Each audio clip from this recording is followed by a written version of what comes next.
Air putihnya? Air putih. Jadi kalau kulkas ya? Pakai telen? Hah? Pakai telen?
Bismillahirrahmanirrahim. Para jemaah sekalian dicintai karena Allah Subhanahu wa taala.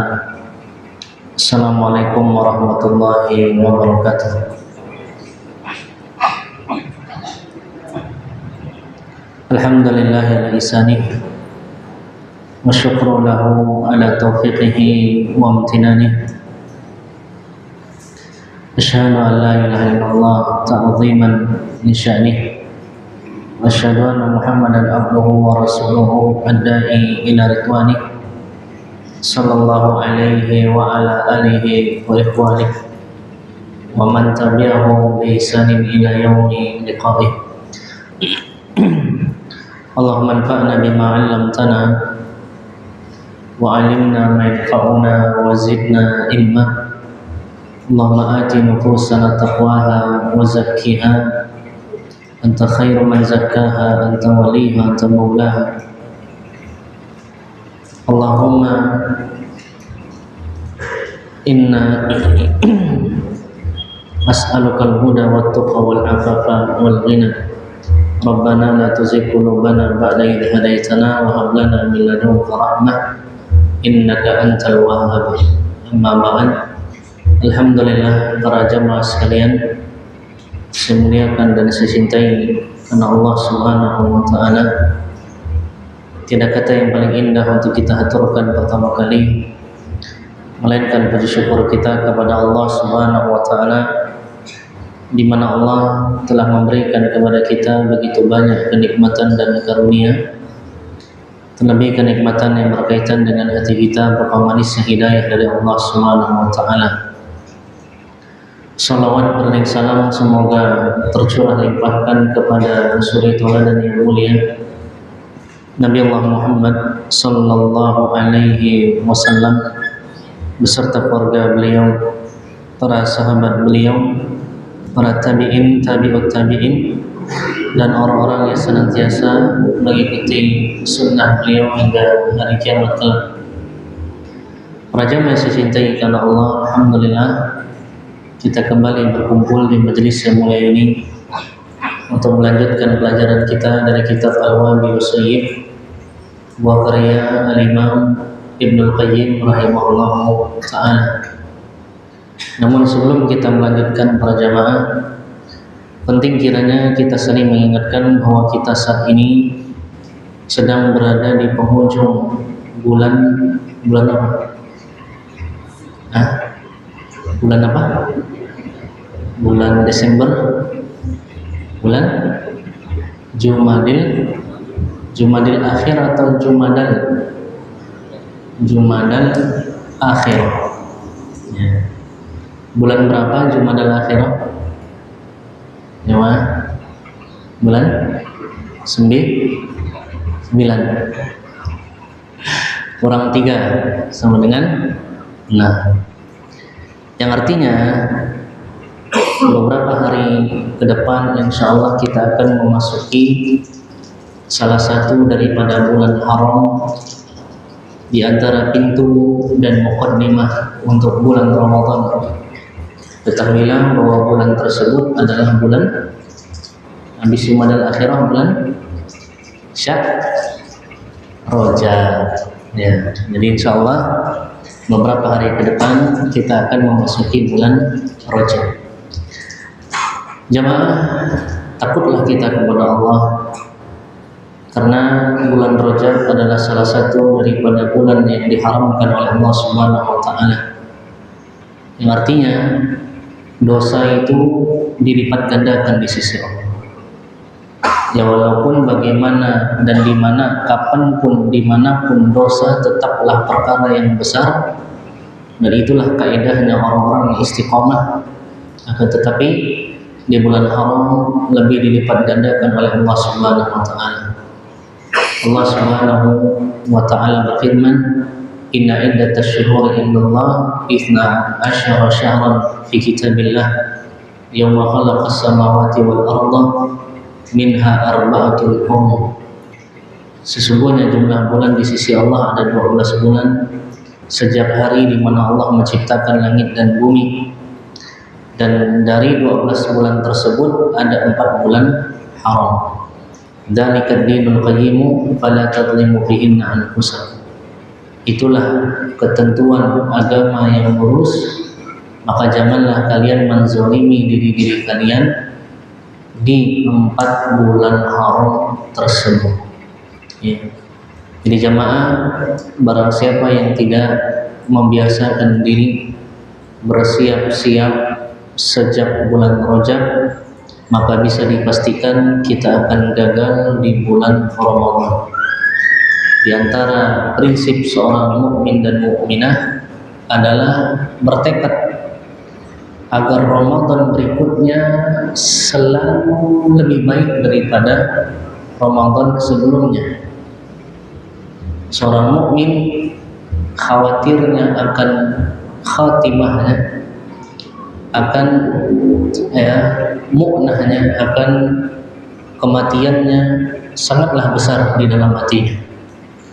Dia khawatir apakah dia menutup penghujung hayatnya menjadi lebih baik atau ternyata menjadi lebih buruk. Ya, maka para jamaah, persiapkan diri kita, berusaha kembali melakukan amal soleh. Yang udah lama tidak sholat malam, latihan sholat malam lagi. Yang udah lama tidak baca Quran, latihan lagi baca Quran. Yang sudah lama tidak puasa, latihan lagi puasa. Karena di bulan haram, sebagaimana dosa dilipat gandakan, pahala juga dilipat gandakan oleh Allah Subhanahu wa ta'ala. Dan subhanallah, kita lihat jamaah, di antara nama Allah kita tahu adalah Al-Hakim. Ya, dan dalam beberapa ayat Allah menggandengkan dengan namanya yang lain Al-Alim. Innahu huwal Hakimul Alim. Dialah Allah yang maha bijaksana meletakkan segala sesuatu pada tempatnya. Al-Alim, yang maha sempurna keilmuan. Jadi Allah ketika menentukan sesuatu pasti disertai dengan kesempurnaan keilmuan Allah Subhanahu wa taala. Nah, di antara bentuk kesempurnaan ketentuan Allah adalah Allah takdirkan, Allah tentukan sebelum bulan Ramadan ada bulan haram. Padahal bulan haram yang lain itu jamaah 3 bulan berturut-turut. Zulqa'dah, Zulhijjah, Muharram 11, 12, 1. Giliran yang keempat jauh lompat dekat Ramadan. Apa hikmahnya? Di antara hikmahnya adalah agar kita itu bisa mempersiapkan diri sebelum bulan Ramadan. Allah ingin orang-orang yang memasuki bulan Ramadan adalah orang-orang yang terbaik, hamba-hamba mukmin yang kumal, yang keimanannya mereka keimanan yang sempurna. Karena memang itulah tujuan utama di balik puasa, agar kita bertakwa kepada Allah Subhanahu wa ta'ala. Dan hakikat takwa adalah mengerjakan ketaatan dan meninggalkan kemaksiatan. Yang berat ketika Ramadan bukan tidak makan dan tidak minum, Tapi yang berat adalah bisakah kita sabar dalam ketaatan dan bisakah kita kuat dalam meninggalkan kemaksiatan. Makanya Nabi mengatakan, man lam yada qawla zur wal jahala wal amala bihi falaysa lillahi hajatun an yada'a ta'amahu wa syarabahu. Barang siapa yang tidak meninggalkan perkataan bohong, perbuatan bodoh, justru mengamalkannya, maka Allah tidak butuh dia tidak makan dan tidak minum. Subhanallah, ya. Ini jamaah yang saya cintai karena Allah Subhanahu wa taala. Baik, kita lanjutkan pelajaran kita. Pelajaran kita terakhir dari kitab Al-Wabilus Shayyib masih membahas tentang penjelasan yang indah dari Al-Imam Ibnu Qayyim rahimahullah tentang keutamaan sedekah, di mana Nabi memisalkan bahwa orang yang bersedekah bagaikan orang yang pakai baju besi. Setiap dia ingin memasukkan tangannya, maka baju tersebut melonggar sehingga dia bisa menggunakannya. Adapun orang yang pelit, dia menggunakan pakaian besi tersebut, setiap hendak memasukkan tangannya, maka saat itu juga pakaian besinya menyempitkan dirinya. Dia tidak bisa menggunakannya, justru dia malah merasakan sakitnya. Ya. Baik, kemudian subhanallah, kita baca jemaah paragraf yang kemarin kita baca sedikit dari awalnya. Beliau rahimahullah berkata, wa hakadzal bakhil kullama arada an yatasaddaqa mana'ahul bukhl. Maka begitulah keadaan orang yang pelit, yang bakhil. Setiap dia ingin bersedekah, maka sifat pelitnya menahannya. Dia punya harta, tapi setiap dia ingin bersedekah tertahan oleh apanya? Sifat bakhil, sifat pelit. Subhanallah, hakikat seorang hamba itu ketika dia mengorbankan apa yang dia sukai dari harta dan kepunyaannya. Terus apa kata beliau? Fa yabqa qalbuhu fi sijnihi kama huwa. Maka tetaplah hatinya di dalam penjaranya sebagaimana sedia kala. Dia punya hati, tapi hatinya terpenjara oleh kepelitan, bakhil, sakit hati, kedongkolan. Maka seburuk-buruk penjara di dunia adalah penjara qalbu bagi seorang hamba. Dia punya hati, anggota badan yang paling nikmat, paling lezat rasanya, yang paling menentukan baik dan buruk dirinya. Akan tetapi karena banyak hal-hal yang buruk, dari sifat-sifat yang buruk, maka hatinya terpenjara. Ya, kita lihat jemaah, ada ayat tentang sedekah yang mungkin sering kita dengar.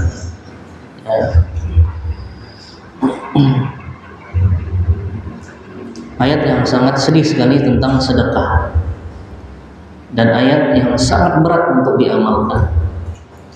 Surah apa itu? Ali Imran ayat 92. Ada tidak kita catat kemarin? Ali Imran ayat berapa? 92.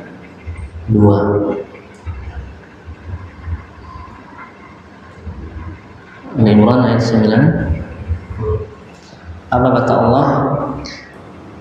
Lan tanalul birra hatta tunfiqu mimma tuhibbun wa ma tunfiqu min syai'in fa innallaha bihi alim. Apa kata Allah? Dan tidaklah kalian akan masuk surga. Dalam ayat ini Allah mengatakan lan tanalul birra, kalian tidak akan meraih albir. Albir dalam makna bahasa Arab artinya kebaikan. Nah, para mufassirin hampir sepakat bahwa albir dalam ayat ini adalah surga. Berarti maknanya apa? Kalian tidak akan pernah masuk surga sampai kalian menginfakkan apa yang kalian cintai. Allah tekankan menggunakan huruf peniadaan menggunakan lan, bukan la. Dalam ilmu bahasa Arab, lan litta'bid, untuk selama-lamanya. Artinya kalian benar-benar tidak akan pernah masuk dalam surga sampai kalian menginfakkan apa yang kalian cintai.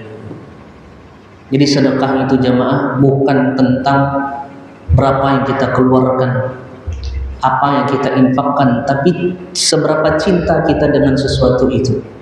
Semakin kita cinta terhadap sesuatu itu dan kita infakkan, maka semakin besar potensi kita masuk dalam surganya Allah Subhanahu wa taala. Dan ini dibuktikan oleh para salaf. Abu Bakar menginfakkan semua hartanya.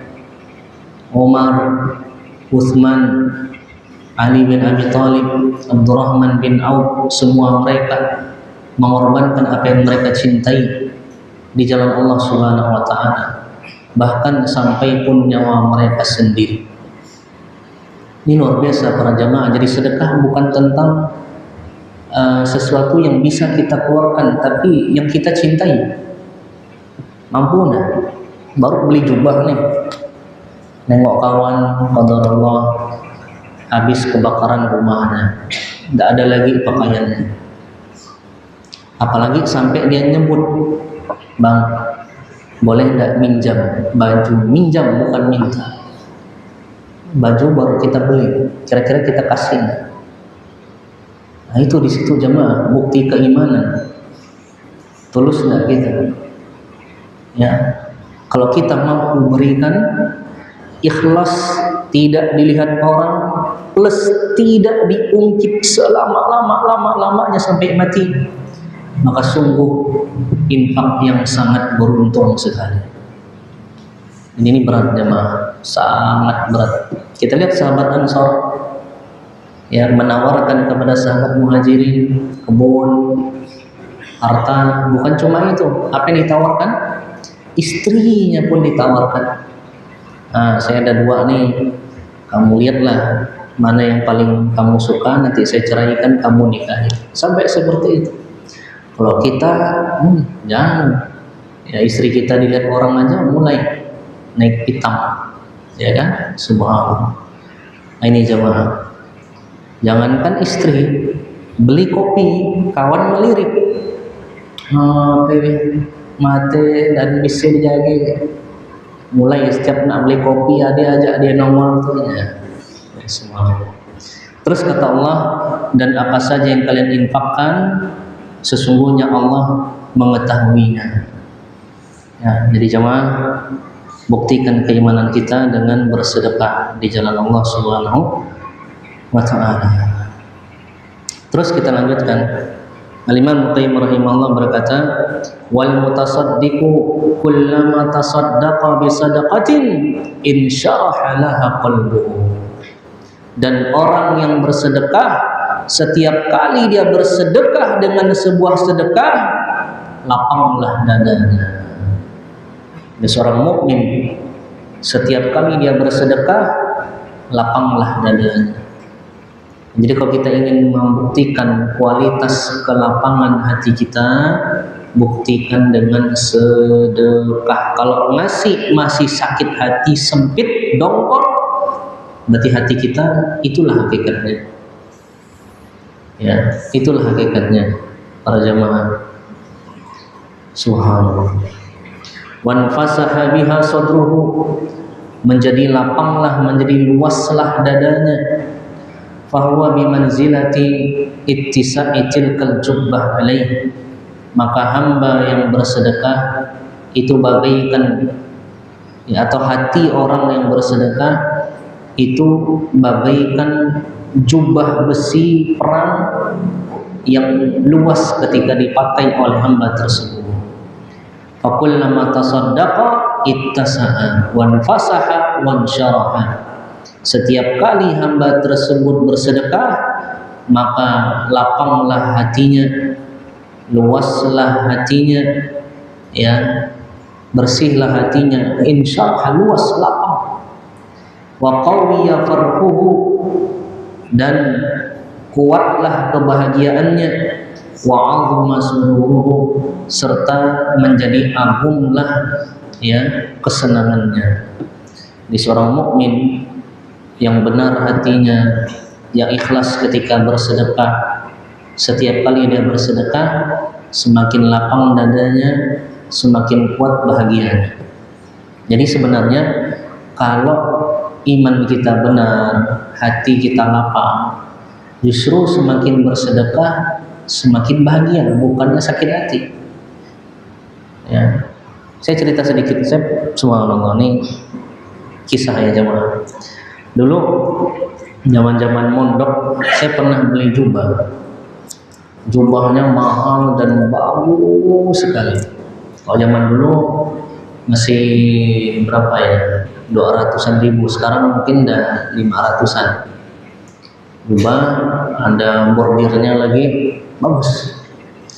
Ketika mendengar ayat yang tadi kita baca, tidak pakai pikir, saya kasih ke salah satu teman sahabatnya menghafal Quran.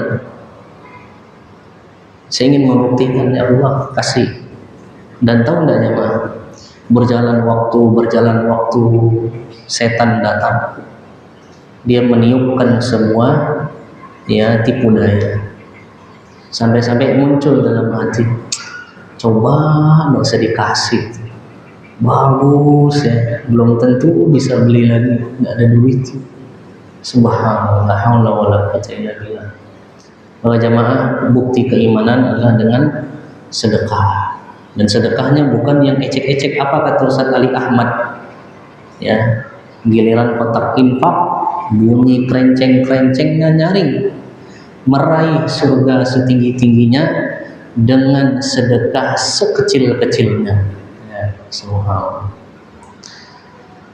La haula wala quwwata illa billah. Kalau semua kita nih semangat sedekah nih, mungkin tidak ada ustadz yang tidak cukup, mungkin tidak ada ustadz yang tidak punya kendaraan motor, mungkin tidak ada pondok yang tidak dicat. Subhanallah, ya jemaah, harus kita bangkitkan kembali semangat bersedekah. Kemudian kita lanjutkan. Al-Imam Ibnu Qayyim menekankan, walau lam yakun fi shadaqati illa hadhil faidatu wahdaha lakana al-'abdu haqiqan bil istiktsari minha wal mubadarati ilaiha. Kalau seandainya sedekah tidak ada faedah dan keutamaan lain kecuali ini, yaitu kelapangan dada, kebahagiaan jiwa, maka cukup bagi seorang hamba untuk benar-benar layak memperbanyak sedekah dan bersegera untuk bersedekah. Jadi kan keutamaan sedekah kan banyak. Tapi kata Imam Ibnu Qayyim, ya, kalaulah ternyata keutamaan sedekah cuma satu, yaitu kelapangan hati, kebahagiaan hati, ya, maka itu sudah cukup jadi pendorong kita untuk semangat memperbanyak sedekah. Sudah cukup. Ya, subhanallah. Jadi tidak ada lagi cerita sakit hati dengan tukang parkir. Ya, subhanallah. Saya dulu pernah ya di Tebas itu bayar parkir, kan baru datang di Tebas waktu itu, jadi tidak ngerti gimana. Tahunya parkir 1000 titik, kita kasihlah 2000, ternyata tidak dikasih kembalian.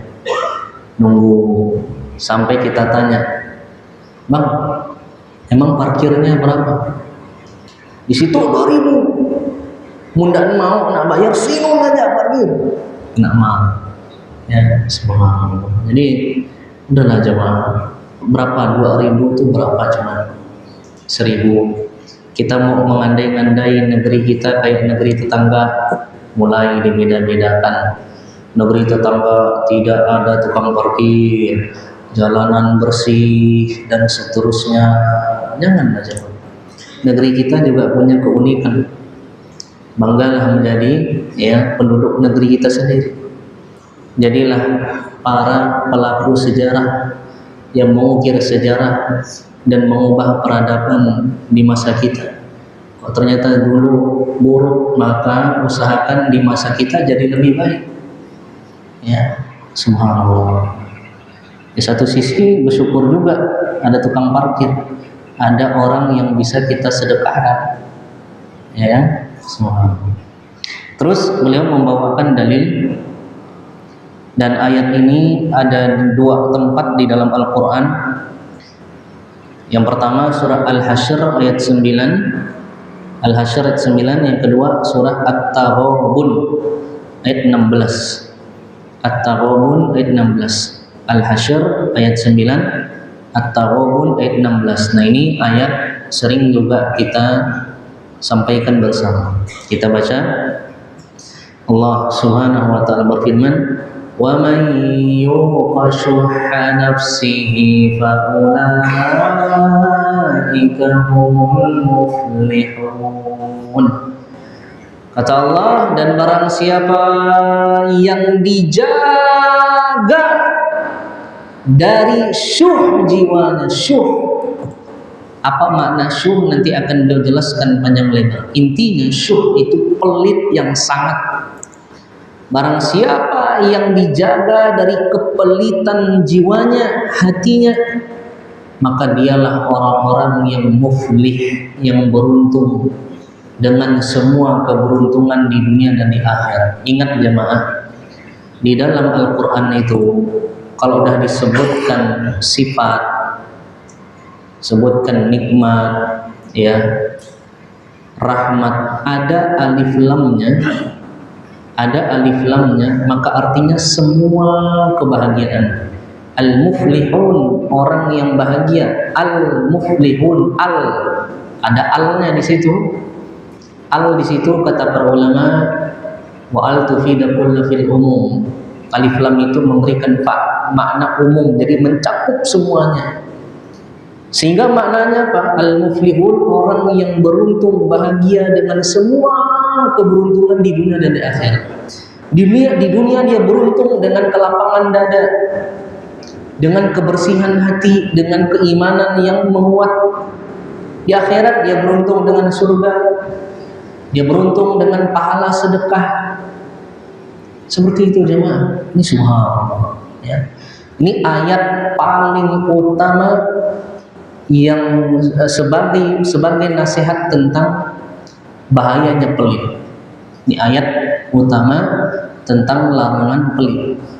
Barang siapa yang dijaga dari kepelitan jiwanya, merekalah orang yang beruntung. Nah, sebelum kita lanjutkan, kita tadabburi lagi.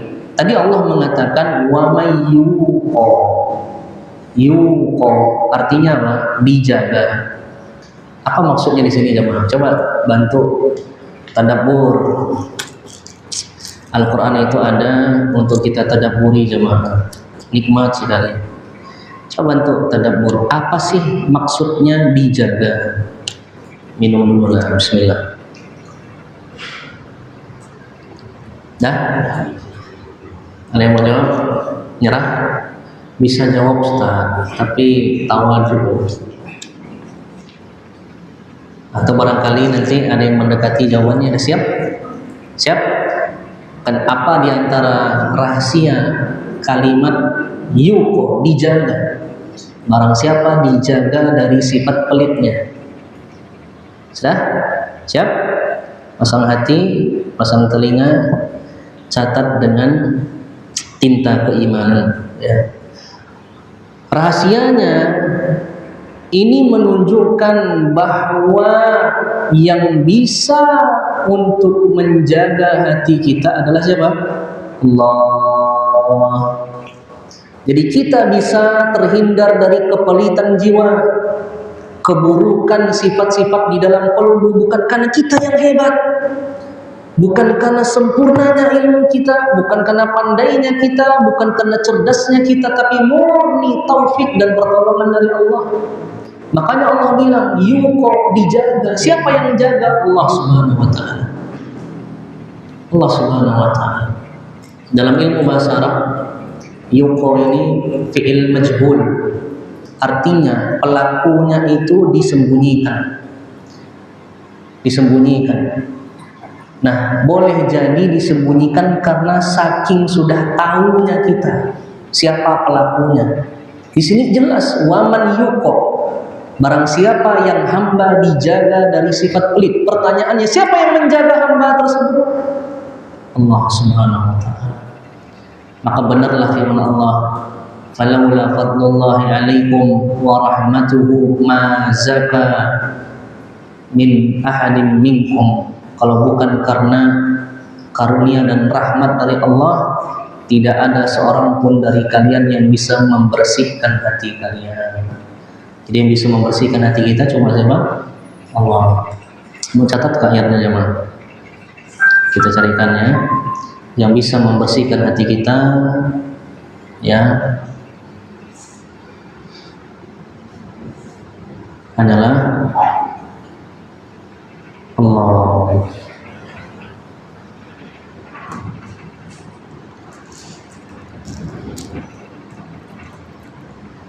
Surah An-Nur ayat 21.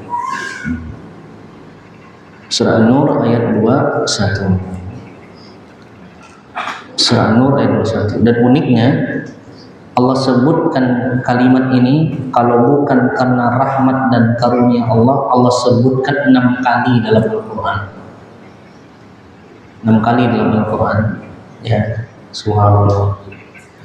Jadi sekedar tips juga jemaah, usahakan kalau kajian itu siapkan di HP-nya aplikasi Al-Quran. Ya, kalau yang saya pakai itu yang kayak gini. Misalnya kita mau cari ayat apa, tinggal cari ayat apa.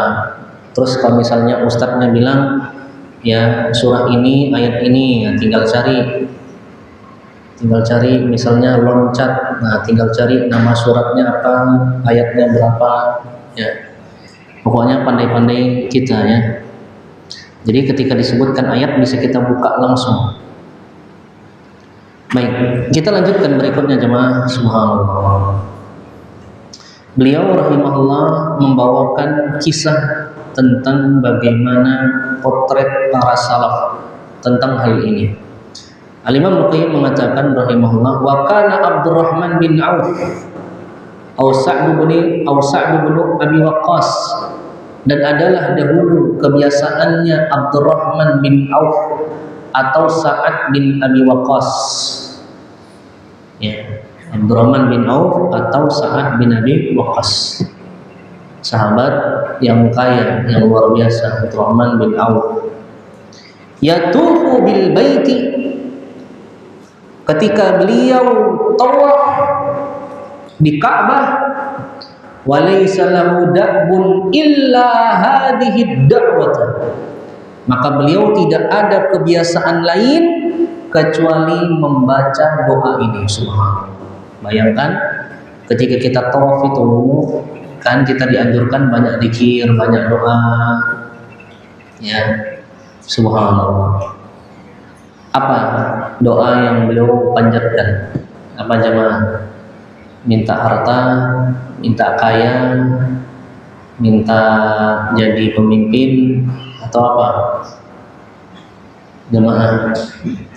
Ya. Beliau mengatakan Rabbi qini syuhha nafsi, Rabbi qini syuhha nafsi, ya Allah jagalah aku dari kepelitan hatiku, ya Allah jagalah aku, lindungilah aku dari kepelitan hatiku, kepelitan jiwaku. Subhanallah. Sampai heran orang-orang. Faqila lahu, maka ditanyakan kepadanya, ama tad'u bi ghairi hadhihi da'wah, wahai Abdurrahman bin Auf, apakah engkau tidak bisa berdoa dengan doa yang lain? Cobalah doa dengan doa yang lain. Ya. Terus lihat, para sahabat tidaklah beramal saleh kecuali mereka beramal di atas kesempurnaan ilmu. Tidak mungkin mereka beribadah itu tidak tahu alasannya, tidak tahu keutamaannya. Cerdas para sahabat. Ketika ditanya, apakah engkau tidak bisa berdoa dengan doa yang lain? Lihat cerdasnya beliau. Faqala, maka beliau menjawab, idza wuqitu syuhha nafsi faqad aflahtu. Bukankah ketika aku dijaga dari pelitnya hatiku, niscaya aku akan beruntung.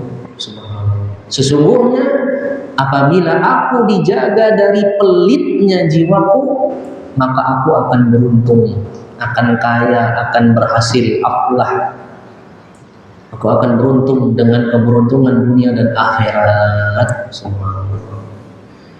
Makanya subhanallah, kita lihat ya, di antara rahasia kenapa banyak di antara kaum muslimin ya Allah lebihkan hartanya, Allah panjangkan umurnya, di antara sebabnya perbanyak sedekah. Mereka memperbanyak sedekah di jalan Allah Subhanahu wa taala. Bukannya habis uangnya, malah bertambah. Nah, subhanallah ya.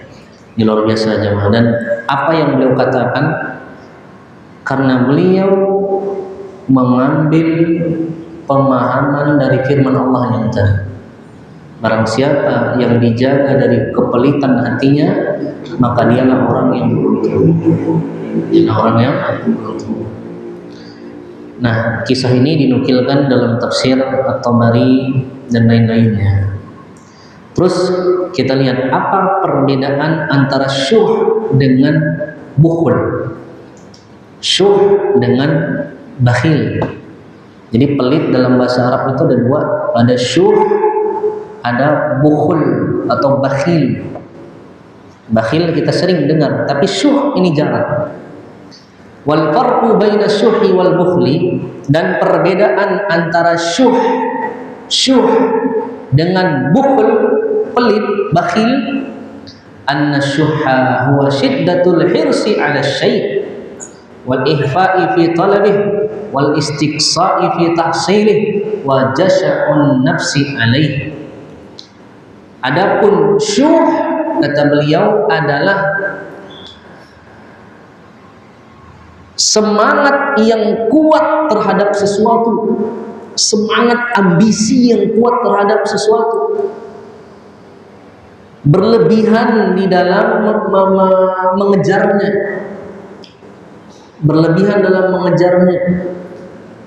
maksimal di dalam meraihnya, dan tamak terhadapnya. Itulah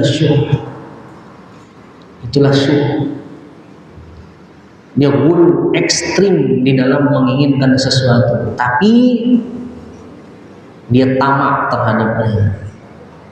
Dan ini konotasinya negatif, bukan maksimal yang maknanya semangat yang baik, bukan. Negatif.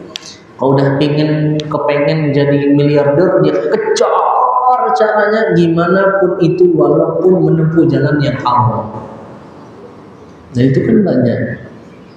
Jangan sampai kita tertipu jemaah. Ya.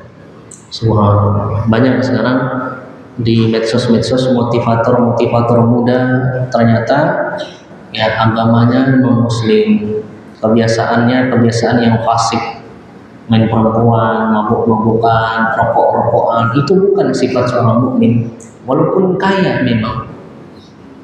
Tapi bukankah Allah mengatakan, jangan engkau palingkan wahai Muhammad matamu kepada mereka, ya, hanya sebatas bunga kehidupan dunia. Nah, ini syuh. Jadi syuh itu sangat ekstrim dalam menginginkan sesuatu dan tamak. Wal bukhlu, adapun bukhul pelit, man'u infatihi ba'da husulihi, ya, menahan untuk berinfak setelah memperoleh harta. Menahan untuk berinfak setelah memperoleh harta. Wa hubbuhu imsaku, mencintai dan menahan harta tersebut, mencintai dan menahan harta tersebut. Nah, ini dia makna bukhul, bakhil. Jadi bukhul ya itu sudah punya harta, tapi ketika ingin mengeluarkannya dia pelit, dia tahan. Kalau syuh itu sebelum punya harta, tapi tamaknya dengan harta itu luar biasa. Makanya beliau mengatakan di sini bahwa syahibun qabla husulihi, bakhilun ba'da husulihi. Disebut syuh ketika sebelum punya harta. Jadi syuh itu sebelum punya harta. Kepengen banget ngebet gimana caranya biar dapat, tidak peduli. Dan disebut bakhil setelah punya harta. Disebut bakhil setelah punya harta. Ini beda ya, syuh dengan bukhul atau bakhil. Syuh itu sebelum kaya, sebelum punya harta, sebelum ada barang. Adapun bakhil setelah. Syuh keinginan yang ekstrim untuk mendapatkan dan tamak terhadap sesuatu. Adapun bakhil menahan untuk tidak mengeluarkan sesuatu tadi. Ya, subhanallah. Terus kata beliau rahimahullah, fal bukhlu thamaratus syuhi. Yang namanya bukhul atau pelit adalah buah dari syuh, ketamakan. Buah dari ketamakan. Pelit itu buah dari ketamakan. Orang kenapa dia pelit? Karena dia tamak, tidak mau bagian dia berkurang. Itulah namanya tamak. Monopoli, maunya sendiri. Wasyuh yad'u ilal bukhli. Dan tamak akan menggiring kepada pelit, kepada bakhil. Jadi syuh terjemahan yang enaknya tamak. Ya, tamak mengajak kepada pelit. Orang kalau sudah tamak pasti pelit. Subhanallah. Wasyuh kaminun fin nafsi. Dan yang namanya tamak itu tersembunyi di dalam hati. Tamak itu tersembunyi dalam, tidak nampak kalau tamak itu. Tapi kalau pelit nampak. Ya, pelit nampak. Ketika ada yang butuh, ya sangat pelit menahan harta, ya maka itu nampak. Faman bakhula faqad ata'a syuhhahu. Barang siapa yang pelit, maka sungguh dia telah mentaati ketamakan hatinya. Wa man lam yabkhul faqad 'asa syuhhahu. Dan barang siapa yang tidak pelit, maka dia telah mengingkari ketamakan hatinya. Wa wuqiya syarrihi wa wuqiya syarrahu. Dan dia dijaga dari kejelekan ketamakan hatinya. Wa dzalika huwal muflih. Dan itulah orang yang beruntung.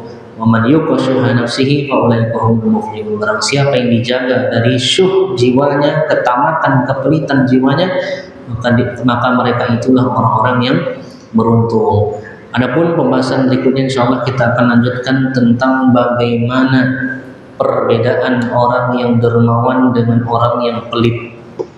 Insyaallah kita akan lanjutkan pada pertemuan berikutnya. Kalau bisa mohon maaf. Subhanakallahumma wa bihamdika asyhadu an la ilaha illa anta astaghfiruka wa atubu ilaik. Assalamualaikum warahmatullahi wabarakatuh.